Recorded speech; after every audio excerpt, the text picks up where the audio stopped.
Blessings, everybody. Welcome to the channel. I hope you're doing well wherever you may find yourselves. I am Dane.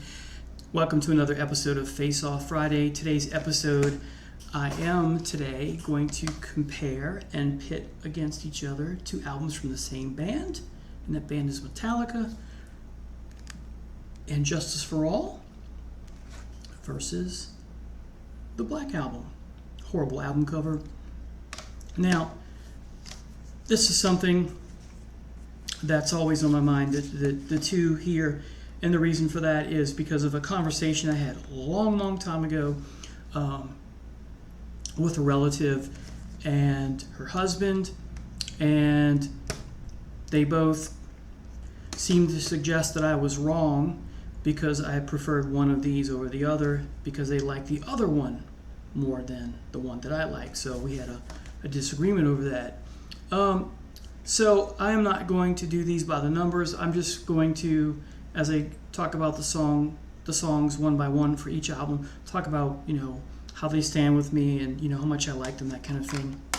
And maybe I'll throw a few numbers here and there, but I'm not going to add them up and divide like I usually do here. So let's go ahead and get started. And Justice for All. So Metallica comes out with their debut album, as you know, Kill 'Em All, in the early 80s. And it was groundbreaking. We had not heard anything like this really before, combining the heaviness of the new wave of British heavy metal with the heaviness of punk, or hardcore punk, I should say. Hardcore punk, hard to say. So you still have thrash elements here. You still have snippets of that hardcore punk lendings, but in small spurts. But this album is progressive thrash metal because it's so progressive. You go from Kill 'Em All to Ride the Lightning, which is a little bit more commercial because you have songs like Trapped Under Ice and Escape, and then the rest is really, and you have things like Call of Cthulhu, which is an instrumental piece that's a little bit much more melodic. It's not as heavy and raw sounding in terms of production. It's more polished because now they're on electric records. So just when you thought that Metallica with Kill 'Em All would continue in the same vein on a sophomore effort, nope, it's a lot more polished. Then you go to Master of Puppets, you thought they'd continue in the same vein. Yes and no. You have some epic tracks like Creeping Death, similar to Creeping Death on Master of Puppets, the title track, Disposable Heroes. You have the instrumental Orion, so sticking with the instrumental because the idea was to keep going with the instrumentals, and I'll talk about how originally you're supposed to have an instrumental on this, but you don't. So this is a very progressive thrash metal album. I would throw it in, I would dare to say you can call this a progressive rock album. It's heavy, it's not classic rock, but it's heavy metal still type of rock. So this is a very progressive metal band here. It's not progressive metal in the vein of Queensryche with the operatic vocals, but it's still progressive because all the time signature changes, the repetition of notes and chords like Rush, songs like The Shortest Straw, Harvester of Sorrow, Afraid's End of Sanity had a lot of that repetition going on. Eye of the Beholder as well. It's thrash metal because you have songs that deal thematically with political injustice, hence the title track. The opening track, Blackened, dealing with nuclear war, a staple of thrash metal. Think Nuclear Assault, right? So, and some other bands. Dealing with the trauma of war, the song One. Doom and gloom, and yet just overall a wonderful album.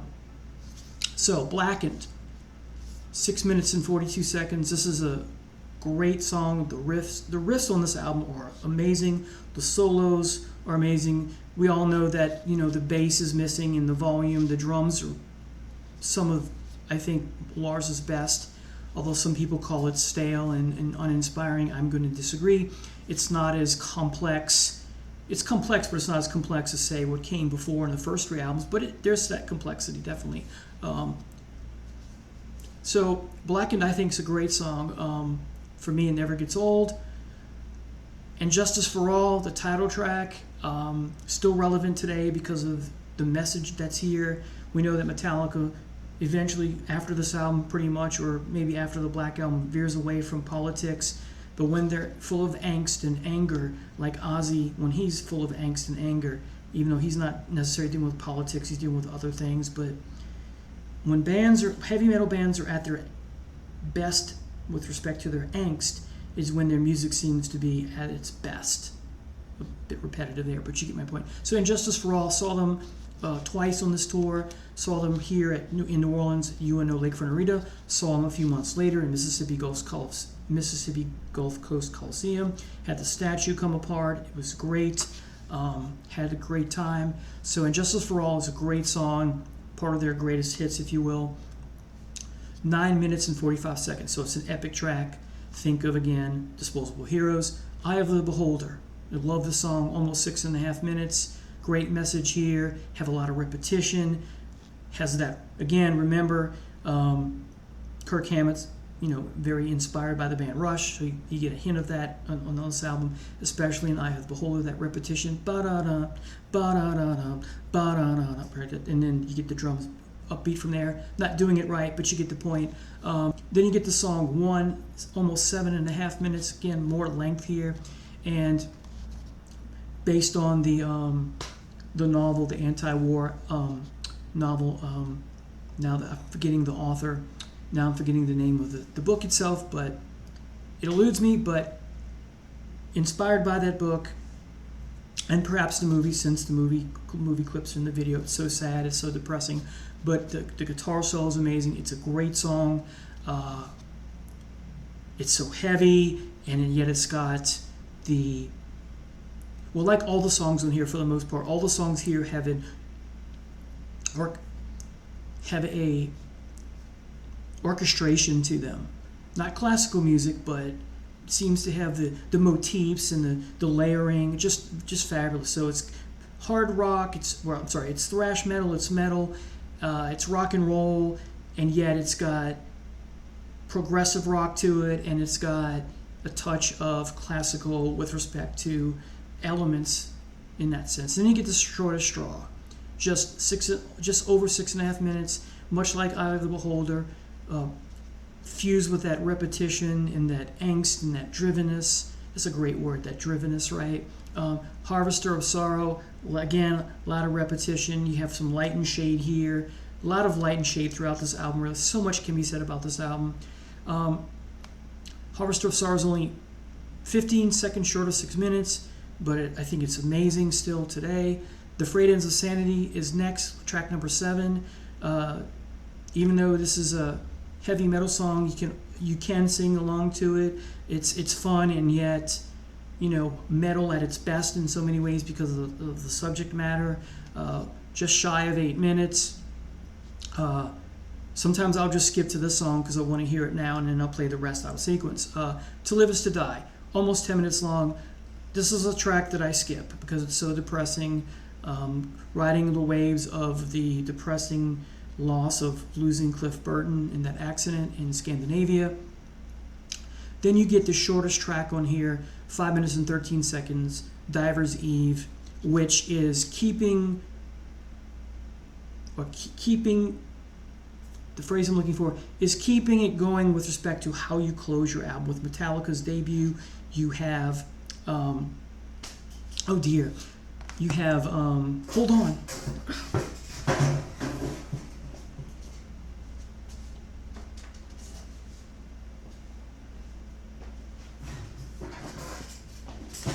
Sorry about that, folks. So at the end of the debut, you have Metal Militia, which is a fast-paced thrash rocker, right? Thrash, so thrashy, so heavy. Great way to close an album. The second album, the sophomore effort, you have an instrumental instead called Cthulhu, and yet, even though it's not a thrash metal song, it's much more melodic with the way that Hammett's playing. It's still great, so that's an exception to the rule. But Master of Puppets, we get a return to form with the way the album ends with a pure thrash metal song, and that is Damage Incorporated. And then here we get that return to form, the way you end an album with a very fast-paced Diver's Eve. Dear Mother, Dear Father, right? So heavy, punk, hardcore punk meets thrash, right? It's a great song. Subject matter, just inspires you to want to get up and move, inspires you to want to play something, right? Okay, so there it is, excuse me, the greatness that is And Justice for All, bass or no bass. Now let's talk about the Black Album. Enter Sandman. Well, this is a song I liked at first, but the more and more I listened to it, the less and less I began to like it. I don't listen to it anymore. And after having read Dave Mustaine's biography, and in that biography he says that he has a suspicion, or he thinks, because he knows the song real well, that Enter Sandman is a ripoff of Tapping into the Emotional Void by Excel. Not a popular band. If you give that a listen, there is very much the similarities. Exactly note for note the same, no, but you can see that it may have inspired Metallica to take the song and change a note here or there. Make of that what you will. Plagiarize may be too strong of a word. Give it a listen yourself. But definitely there seems to be some inspiration, or whatever you want to call it. There's a fine line between inspiration, I guess, and plagiarism in some cases. You make that decision. But regardless of whether they plagiarized or not, or were inspired by the song, and it's not a bad song, Enter Sandman is just not for me. Sad But True, number 2. Kind of a slow song. Well, it is a slow song. Like Enter Sandman, I liked it when I first heard it. This is a song I really don't care to hear anymore. Holier Than Thou is a song I do like. Is it a great song? No. Is it a very good song? No. But it is a good song, and so I will listen to it. Number 4, The Unforgiven. Like the first 2 songs when it first came out, I liked it. I don't need to hear this ever again. I just grew out of it. Number 5, Wherever I May Roam. Much like Sad But True, and to some degree Holier Than Thou, the pace is not very fast. Yeah, I know this is not a thrash metal album, but that's what many of us were looking forward to when this first came out. Don't Tread on Me, kind of lackluster, kind of boring, slow-paced. It maybe have its moments, some spurty, fast-paced stuff, but overall doesn't do much for me. Number 7, side 2, Through the Never. Now We're Talking. This is I would say, a very good song, not a great song. I like the opening riff, kind of a headbanger in many regards. Not a thrash metal song, but a headbanger. Nothing Else Matters, number 8. Like The Unforgiven, I Need the Ballads to Go Away, just Metallica doing, again, when this first came out, you see a theme here. This is a song I liked, but then realization, or having an epiphany, whatever you want to call it, sets in. I'm going, this isn't really the Metallica I know and love. It was some of these songs just were novelty songs, and the shine wore off. Enter Sandman, Sad But True, Unforgiven, and then this one as well. Of Wolf and Man, track number 9. I love this song. I think this is an underrated gem. I like the riffage. I like the subject matter. Very good song. Number 10, my favorite song on the album, The God That Failed, and the opening bass, great. I had a friend who had a Camaro like me back in right after high school, or approaching college, and he had a better stereo system in his Camaro than mine. And I remember him driving up behind me and then pulling up next to me. He had the song on, and he had the bass really, it was so great. It's just a great song. The bass here is amazing. The whole song is amazing. My Friend in Misery. Now, this was originally supposed to be an instrumental that Jason Newsted began, and the other band members decided, by other band members, I don't know how much Kirk had to say about this piece, but Hetfield and Lars were like, nope, we're going to make this a song with lyrics. And so Jason didn't get his way. He wanted to continue doing a solo, have each album have at least one instrumental on each album. And then finally you get The Struggle Within. Now we get a thrash metal song like Metal Militia, like Damage Incorporated, like Dyer's Eve. You get the fastest song, or close, you get probably the fastest song at the end of the album. pure thrash or almost pure thrash. So if it's not the fastest song on the album, it's one of the fastest songs on the album. So great way to close the album. Struggle Within, very similar to Dyer's Eve and Damage Incorporated and Metal Militia, as I said. They all have uniqueness to them, but they're similar in the sense that it's a great way to close an album, and you get that wonderful return to form, the Metallica we know and love. So you can guess from what I've said, no doing it by numbers. This is the one. This is the magical one of the two. This is the one. This was what I thought would be the future of what Metallica would be. More complexity, more orchestration, that combining of thrash metal with hardcore. Well, thrash metal includes hardcore punk and metal. Combining thrash metal with classical motifs and progressive rock repetition, like in Rush and Yes and things like that, but making it their own. But yet I thought, okay, the next album's going to be like this in a similar vein, but different, of course. Do something new, but have more bass, right? Or have the bass up in the mix. But we get this. This is one of the most disappointing albums for me personally. So there you have it, folks. Tell me what you think of the two you like. So as I said, 10 has to be at least 10 years or so since I got in a heated discussion with family about which of these two is better. And of course, that's just something along the lines, well, this isn't a true Metallica album in my regards. It is a Metallica album, but what I mean by that is it's not the Metallica I know and love. So if you like this album, you're not going to like what you find here or perhaps in the three that come. And the relatives I'm speaking about aren't big Metallica fans in the first place. But if this is your favorite album in the discography, hey, it's your opinion, you're entitled to it. But there are some of us that say, look, this is just not what we bargained for. This is not what we shelled out our money for.